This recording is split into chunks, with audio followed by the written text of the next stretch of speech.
Welcome to Pen Positive. This is Vinod Narayan. Thanks for tuning in and Happy New Year.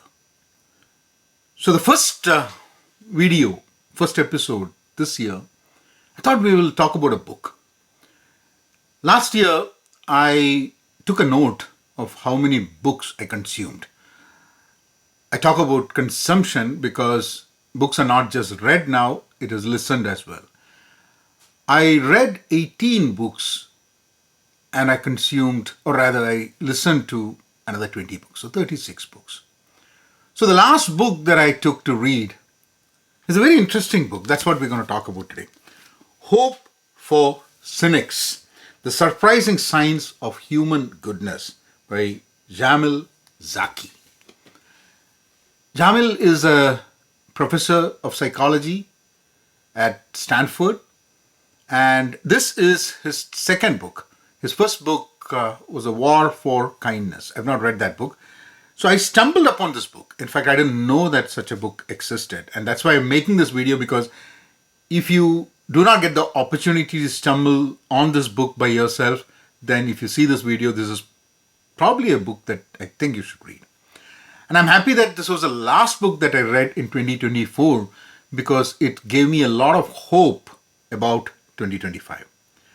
Sometimes you read 200, 250 pages of a book, and there's probably one or two things that you take away. I mean, everything in the book that you read, when you read it, you like it, but most of it, at least for me, I cannot retain it. But there was not just one thing. There was more than one thing that at least I am taking with me. And I'm going to share that with you. There's much more. If you read this book, maybe the points that I mention are not the things that would come to you, but I think these are things that we should discuss. I would highly recommend that you read the book, but these are the few points that I really liked. So, about the book talks about why we shouldn't be cynics, why we should have hope if we think we are a cynic, or sometimes we don't know we are a cynic. There is hope for us. There is human goodness, and there is a science behind it. And as I was reading the book, I was asking myself, am I even capable of trust in some ways? I do trust people. I do trust the system.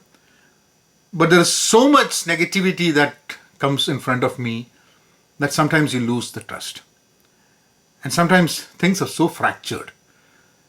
And I ask myself, am I even capable to see the human goodness in people? So the book starts with him talking about his fellow psychologist and friend who's no more, Emil Bruno, and how he is hopeful about everything that's around. In light of adversities, he makes sure that there is something positive to look forward, and he fights for it. It's not just lame positive talk.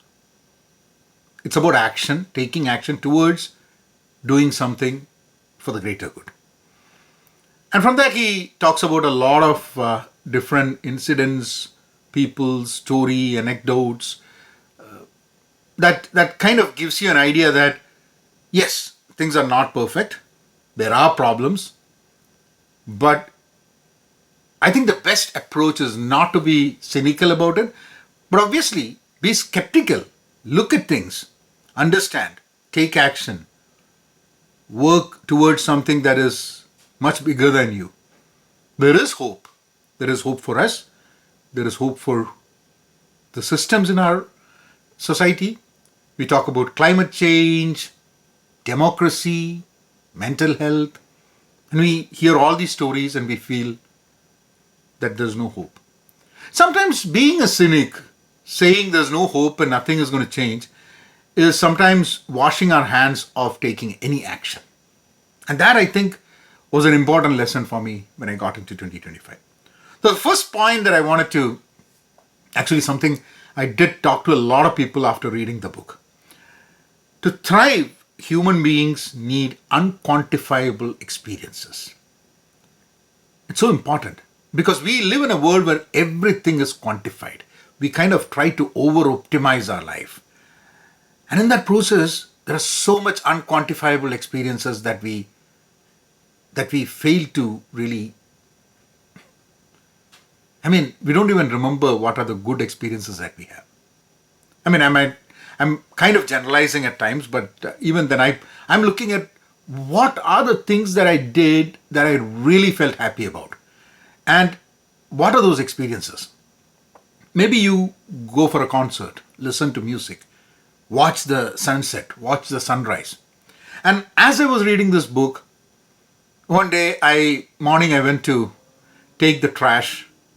It was a trash day, and then I took the trash cans and kept it where it was there. And I looked up. I looked at the hills in front of my house, and I felt so happy. That hill has been there, and I have looked at it and felt happy many times. I have felt happy when people come home and look at the hills and say, "Yeah, wow, that's a beautiful sight." But every day I don't get up and look at the hills.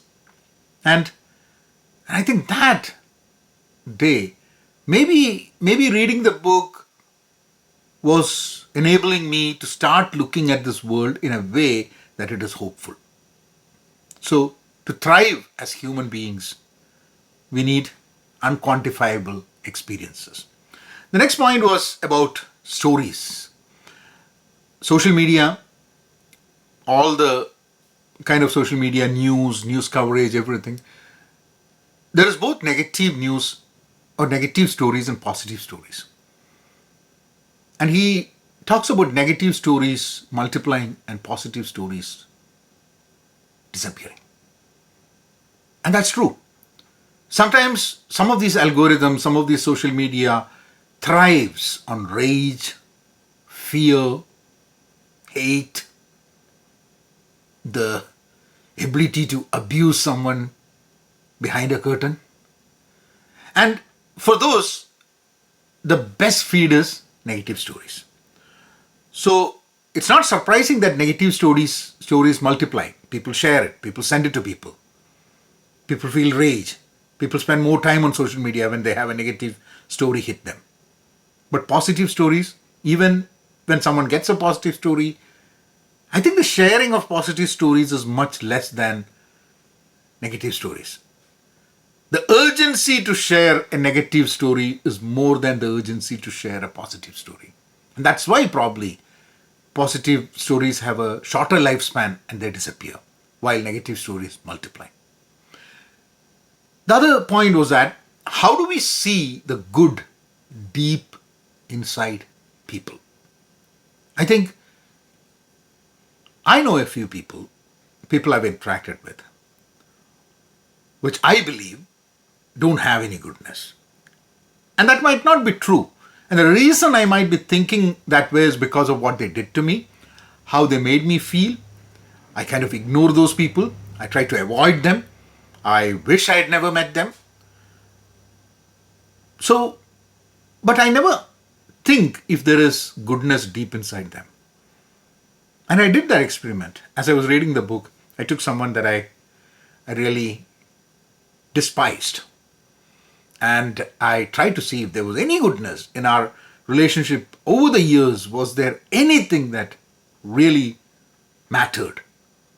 Whatever the person did to me, whatever the person made me feel, how angry I am with that person, was there anything good in that person that made my life better for a moment, better for an hour, better for a day? And they were. Maybe I will still not go back and connect with that person for whatever reason, but I think I feel that there is deep inside people a goodness that if we search, we can find it, which is good. Problem-focused stories to solution-focused stories. And this is very interesting because he talks about news channels and how news comes. Do we think that if we project all the problems a society has, people will know, oh, there is a problem, and the problems will get fixed? Is that why most of the stories are problem focused while they are not solution focused? If something happens at the start of the day, say some bad thing happens somewhere in the world, you get the news in the morning, you read about it, you listen about it, or you watch it, and then over the course of the day, you would have the same news fed to you through different channels. Read, listen, watch, read, listen, watch, read, listen, watch.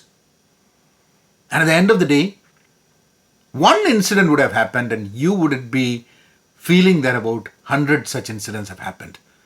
And you're feeling that there's not a lot of hope in this world. But because everyone who sends you that news is focusing on the problem and not the solution. Because no one feels that it is their responsibility to find solution maybe. But everyone feels that it is their responsibility to make sure everyone knows that a problem exists. How do we move from having problem-focused news to solution-focused news? I think it's a very important. I'm not a news person. I don't run a news channel. Yes, I do videos, and I think sometimes it's important. Maybe we need to just focus on solution-focused stories, solution-focused news, solution-focused content to make sure that there's a better world ahead of us. The next point, which is a question that I am asking myself as we are in 2025. What are our reasons to be cheerful? And all these points that I'm talking about these are not things that I came up with. These are all things that I read in the book. So I think I would highly recommend you to read the book. So what are the reasons? What are my reasons to be cheerful? And those reasons might change. I might have a set of reasons to be cheerful when I look at the year ahead of me. There might be a set of reasons when I look back at the year that passed. I lost my mom last year. So does that mean that there's been no other moments of joy and moments to be cheerful last year? There were. I spent 10, 12 days with her before she died. Before I even knew that she might pass away that year. I had some good time. I had some bad time. I had some good time.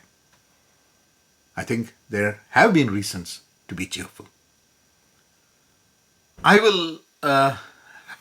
There's one more interesting anecdote that he talks about, the activist Bill McKibben.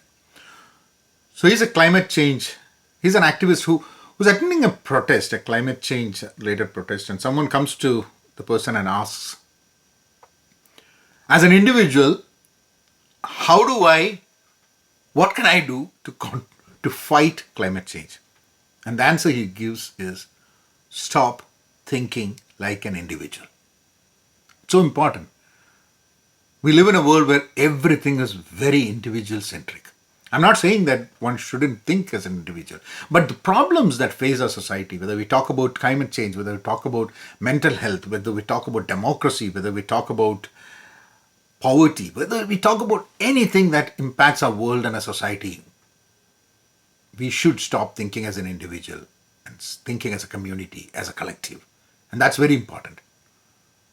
And for us to think like a community, it won't be people who just believe the way we believe. We will have to communicate and listen to people who have thoughts completely different and opposite to us. And that's where one of the questions at the end of the book really makes sense to me. What goes in my mind when I listen to a rival speak? There are ideas, there are thoughts that I really don't think are good for the society. And if I listen to someone who harbors that thought, what happens in my mind? What do I think? What do I feel? Can I just think about a community of people only like-minded? Because whenever we talk about groups, it's all like-minded people. How can we break out of that and look at a community where we look at solutions where the problems impact us irrespective of what our ideologies are, what our thought are, and the solutions that we collectively should shake hands and come up with the solutions that we need. So I think that's a book. Hope for Cynics, The Surprising Science of Human Goodness, Jamil Zaki. Thank you. And with that, for the next few episodes, I'll definitely share some of the books that I read last year. I've not done that. There has been Nexus by Yuval Harari, The Revenge of Tipping Point by Malcolm Gladwell. Those were two books that I read towards the last part of the year. So I will talk about those books and I will come up with other videos. If you have not subscribed to the channel, please do subscribe. I'll see you all in the next episode. Thank you.